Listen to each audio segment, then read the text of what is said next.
Hello everyone, Ember here, and welcome back to a new video. In this one, I'm going to be taking a look at the very best cards from Journey Together for GLC. So, as for some new updates, I'll be ranking each new type and the new trainers, of course. The ranking is, of course, however, a personal opinion, I'd like to stress that, and the main point of the video, however, is just really to showcase the best new cards for every type.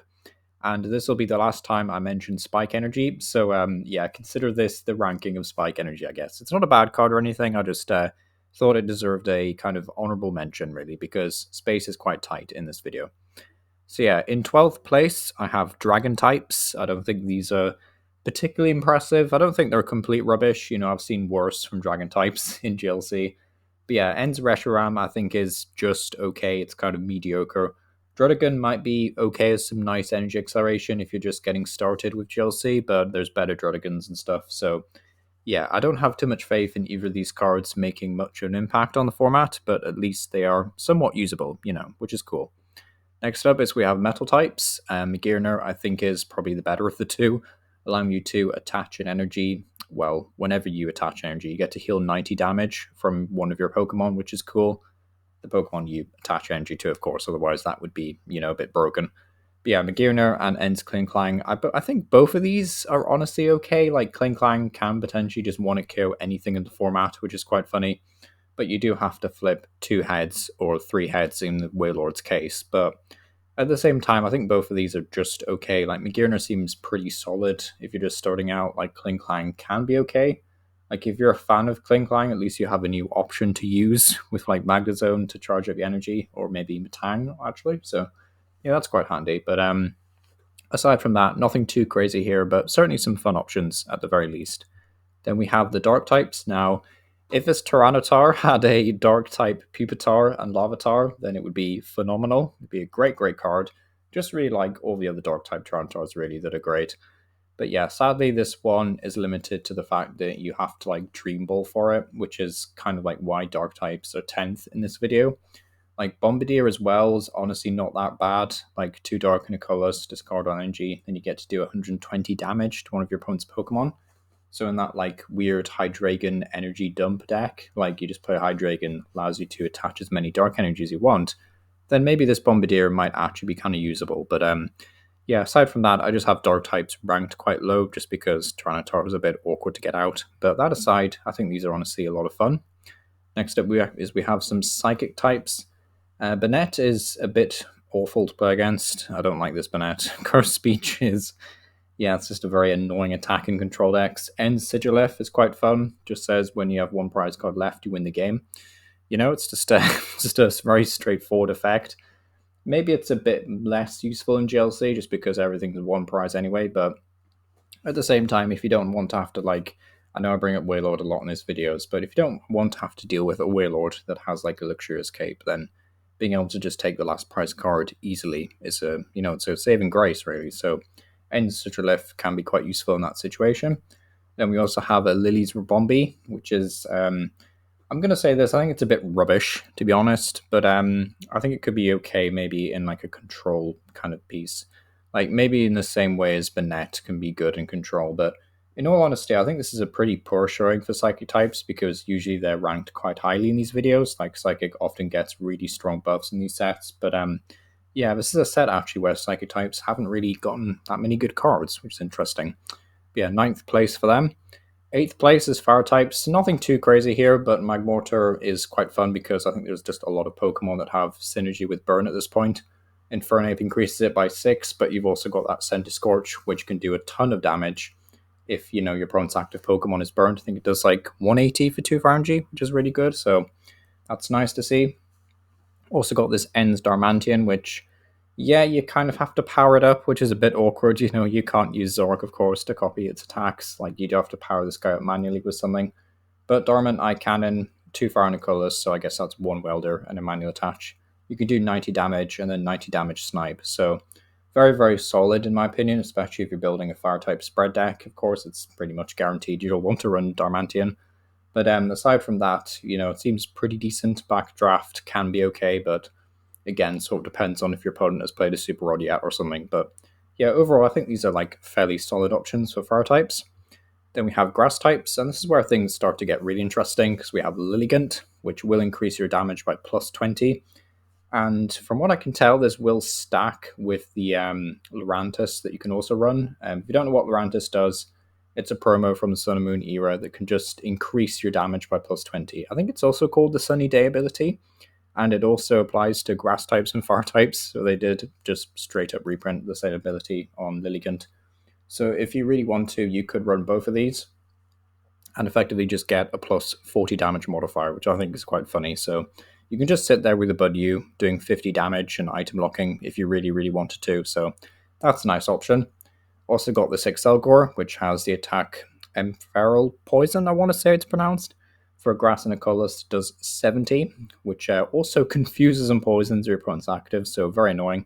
And you also get to switch it with one of your bench Pokemon. So you could pick like a wall Pokemon, or you could just pick like a Pokemon with free retreat to then pivot into Excelgor and do it again next turn. So in all honesty, if you really wanted to start GLC in this set for grass types, it wouldn't be that bad, because you could just pick up a Lilligant line, an Excelgor line, maybe a Butterfree line, and then maybe some other pieces. But really, Butterfree isn't all that bad. Like, I would definitely want to run it with coin flip modifiers, but it can do a lot of damage, which is cool. So thinking of also doing a Butterfree budget deck profile on the channel when it comes out, but we'll see. But yeah, honestly, grass types, very, very fun cards here. Very, very fun. Then for 6th place, we have water types. We have yet another Wailord, which is really, really strong. Hydro Pump doing 10 base and then 50 more damage for each water energy attached to this Pokemon, which is very scary because it basically just means this Wailord's going to be chilling, doing what's that, 210 damage for 4 water energy, which is quite a scary amount of damage actually for stage 1 to be doing. Also has 240 HP, so if you give it a buff padding, you can get plus 50. And Ludicolo will give you another plus 40. But if you want to get to like really silly amounts of HP, you can add a Luxurious Cape, which gives it plus 100. So at that point, you're at 340. Ludicolo would take you up to 380, which I'm pretty sure will stack, which is just a bit silly. So there's probably other ways as well you can increase HP. I think there's a stadium that increases your HP by plus 30 from like the XY era. Increases HP of like stage 1s and stage 2s. So yeah, there's a lot of silly combos you can do with Wailord, so honestly a very, very fun card, and I'm sure a lot of water players will be interested in this one, especially if you evolve around like usual Hydro Pump decks. As for Ludicolo, it's a bit more niche, just being a stage 2 Pokemon, but plus 40 HP is still a very decent buff, I would say, especially for things like Wailord, of course. So yeah, very cool to see water types getting more buffs. Then next up is we have fighting types. We've got this Lycanroc and Hop Sandaconda. Honestly, the Sandaconda wasn't that impressive when I first read it, and then I realized this Sandaconda can still use all the other Hops buffs that fighting types and Hops decks could use, if that makes sense. You could still use the Postwick Stadium and the Choice Band, so that's still plus 60 damage, and it also means you can attack for 1 colorless less. So Rumble, for example, can do 90 for 1 fighting energy, which I think is a bit scary, and then Break Ground for fighting and a colorless can do, what's that? 170, 200-ish? Like, that's not bad, really. Yeah, 200 damage-ish. And then 20 damage to each of your bench Pokemon for just a fighting and a colorless. So I definitely think Hop Sandaconda is pretty solid. And then this Lycanroc has synergy with that Spike Energy at the start of the video, so hopefully everyone remembers what that does, but still, you can retrieve 1 Spike Energy at least with this ability, because you can only play 1 in a singleton format, but still seems fairly solid, like as a finisher move. I still think that these like utility stage 1 fighting types, there's just so many choices really. There's like the fighting type Lucario that can do revenge attack. There's Glamora for some poison stall. Like, I think there's plenty of options, so it's just kind of like which one do you prefer, sadly. But yeah, Hop Sandaconda honestly looks fairly solid, so that's cool for fighting types. Then in 4th place, I have lightning types. Now, most of these are not that impressive. Like, okay, Ends Joltik is a bit like whatever. Alolan Golem is a bit flippant, quite literally. Like, you know, it's a flip a coin to get tails, so can be a bit flippy in how good it is. But Iona's Killer Watchful I do think is very strong, so you have to discard a basic psychic. What is this? Psychic types? Basic lightning energy from this Pokemon in order to use this ability. And once in your turn, you may draw cards until you have 6 cards in your hand. So a very potent ability. Granted, there's several other draw options for lightning types. You know, there's like the Electrode and the Zepstriker. I did think this was worth mentioning, especially again for new players who are just getting into GLC, because I think like one of the common problems I see, like it's not a huge complaint or anything, it's just a common problem that some players seem to face. Is it just like getting a hold of singles for GLC can be a bit annoying? Like, like these older cards from the X, Y, or black and white era, they can be a bit expensive online or hard to come by in person. So I think having yet another way to just draw cards naturally is really good for the format. So really proud of this Kilowattral, doing the Lord's work. I don't think it's going to be great in standard or whatever, but in GLC it'll have a chance to shine. So that's really cool for lightning types. And then for third place, I have the new supporters. Iris's Fighting Spirit is just quite a nice optional draw engine, nice budget draw. Also got Brock's Scouting, which I think is really solid. I might start running Brock's Scouting in all my GLC decks. Ruffian's a bit more niche, but it does discard a tool card and a special energy. So it's kind of like a half a field blower plus an enhanced hammer as a supporter, which, to be honest, I think I'd still rather just run field blower and maybe not bother with enhanced hammer. But Ruffian's still kind of cool if you want to play it as like a budget enhanced hammer option or budget field blower option. But yeah, Brock Scouting I think is definitely the one to pick up for your GLC deck. Iris's Fighting Spirit, I can honestly see that being pretty decent as well though. And in second place, I have Colorless types. Now, of course, no one's surprised this is based around the Colorless package. I haven't even mentioned Noivern here, by the way, but Noivern is another decent Colorless option for GLC and Journey Together. But yeah, Hops Snorlax, Hops Cramorant, Hops Dubwool, all fantastic because of the main appeal of the Hops deck, which is just plus 30 damage, really, and you just stack it. So, Hops Snorlax plus 30, Postwick Stadium plus 30, and then, of course, you got the choice band to do another plus 30 and also reduce your attack cost by one colors. So I think at that point, you can honestly just get away with playing the Corvuswire line. Like, even if you can't play Corviknight because it's a metal type, like, you may as well just run Corvuswire because 30 or 80 is going to get modified so easily with all the hops buffs. So, yeah, honestly, a very solid bird line to include.